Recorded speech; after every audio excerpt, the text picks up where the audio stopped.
बिस्मिल्लाहिर्रहमानिर्रहीम। अस्सलाम वालेकुम बच्चों, मैं हूं आपका टीचर अदनान नज़ीर। आज हम क्लास 8 की बुक इंग्लिश से जो चैप्टर नंबर 4 है उसकी एक्सरसाइज को हम करेंगे। इसकी एक्सरसाइज में पेज नंबर 22 पर दिया गया है present perfect continuous tense, present perfect continuous tense, और नीचे कुछ जुमले दिए गए हैं कि जिनमें आपने ब्लैक स्पेसेस को फिल करना है। अच्छा, अब प्रेजेंट परफेक्ट कंटिन्यूअस टेंस की डेफिनेशन जो यहाँ पर दी गई है कि this tense is used to talk about an action और actions that started in the past and continued until recently और the continued into the future. यानी इस tense present perfect continuous tense में हम ऐसे कामों का जिक्र करते हैं कि जो माजी में शुरू हुए थे और अभी तक जारी थे या फ्यूचर में भी जारी रहेंगे। ठीक है, तो ऐसे जुमलों के लिए हम प्रेजेंट परफेक्ट कंटिन्यूअस टेंस का इस्तेमाल करते हैं।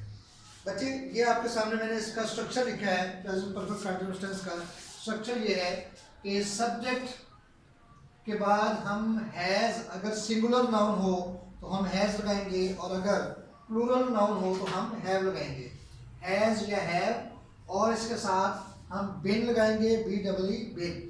इसके बाद वर्ब की फोर्थ फॉर्म लगाएंगे।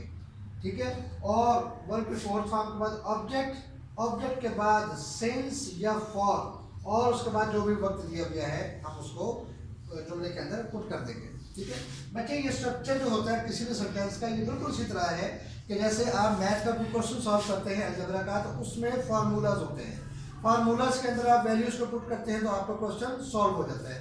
बिल्कुल इसी तरह से ये जो स्ट्रक्चर है, अगर इसके मुताबिक आप किसी भी जुमले को ट्रांसलेट करते जाएं तो आपके जुमले की तरतीब और ट्रांसलेशन दुरुस्त होती है। अब इस टेंस के अंदर जो एक कंफ्यूजन चीज़ होती है बच्चों के लिए, वो है सिंस और फॉर का इस्तेमाल, कि कौन से जुमले में सिंस लगेगा और कौन से जुमले में फॉर लगेगा। ये मैं आपको समझा रहा हूँ, इसको जरा गौर से सुन लीजिएगा और समझ लीजिएगा। सिंस का लफ्ज़ हम उन जुमलों में लगाते हैं कि जहां किसी काम के आगाज का वक्त तो बताया जाता है मगर वो कब खत्म हुआ या कितनी देर तक जारी रहा इसका कोई जिक्र उसके अंदर नहीं होता। या यूं कह लें कि ऐसे जुमलों में हम सिंस का इस्तेमाल करते हैं जिनमें कोई काम जो माजी में शुरू हुआ था वो अभी तक जारी है, खत्म नहीं हुआ। ठीक है, तो ऐसे जुमलों में हम सिंस का लफ्ज़ इस्तेमाल करते हैं, जैसे सुबह से, ठीक है, कल से, शाम से, 3 बजे से। अब मैंने जो दो बातें कही वो दोनों इसके अंदर पूरी होती है कि नंबर 1 आपको ये तो बताया गया कि कब से काम शुरू हुआ, कब से काम हो रहा है, मगर ये नहीं बताया गया कि कब तक काम होता रहा। ठीक है, और दूसरी चीज़ कि इस जुमले से ये भी मालूम हो रहा है कि काम सुबह से शुरू तो हुआ है और अभी तक जारी है, ख़त्म नहीं हुआ। ठीक है, तो ऐसे जुमलों में हम सिंस इस्तेमाल करते हैं। इसके बाद है फॉर हम ऐसे जुमलों में इस्तेमाल करते हैं जिसमें हमें एक मुद्दत, एक टाइम मुकर्रर बताया जाता है कि कोई काम इतनी देर तक जारी रहा। ठीक है, जैसे 2 दिन से, 1 घंटे से, कई दिन से, 10 साल से।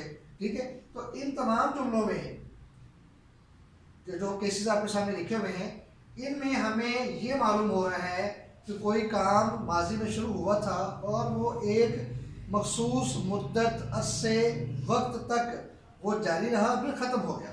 ठीक है, यानी हम यूँ भी कह सकते हैं कि ऐसे जुमले जिनमें हमें ये मालूम हो जाता हो कि कोई काम माजी में शुरू हुआ था मगर ख़त्म भी हो गया, तो उन जुमलों में हम फॉर इस्तेमाल करते हैं। एक और चीज़ जो कंफ्यूजिंग होती है उसको बच्चे ये देखिए, यहाँ है 3 बजे से और यहाँ है 1 घंटे से। याद रहे, मैं जो पॉइंट आउट करने जा रहा हूँ उसको गौर से सुनिएगा। यहाँ क्या है, 3 बजे से, और यहाँ क्या है, 1 घंटे से। ठीक है, अब दोनों में फ़र्क है।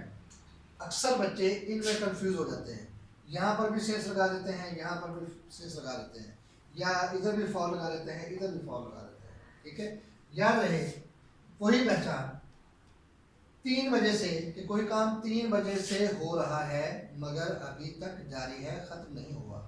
ठीक है, 1 घंटे से, 1 घंटे से मतलब है कि हमें ये मालूम हो गया कि कोई काम कितनी देर से हो रहा है। यहाँ क्या है, कितने बजे से हो रहा है, मगर यहाँ क्या है, कितनी देर से हो रहा है। ठीक है, तो इन दोनों चीज़ों में फ़र्क जो है इसको आप याद रखिएगा। और बाकी जो मैंने केसेस आपके सामने लिखे हैं, ठीक है, इनको अच्छी तरह से समझ लीजिए, अज़बर कर लीजिए, ताकि जब भी आप इस किस्म के जुमले आप करने बैठें, ठीक है, प्रेजेंट हो, पास्ट हो या फ्यूचर हो, ठीक है, तो उन सभी के परफेक्ट कंटिन्यूस टेंस के जुमलों में सिंस और फॉर का इस्तेमाल होता है। और सिंस और फॉर के इस्तेमाल का जो कायदा है, जो तरीका है, वो ये है जो मैंने आपके सामने वजाहत कर दी। उम्मीद करता हूँ कि आपको इसकी समझ आ गई होगी। अगर कुछ समझ ना आई हो तो आप मुझसे पूछ सकते हैं। तो अगले लेक्चर तक के लिए इजाज़त, अल्लाह हाफ़िज़।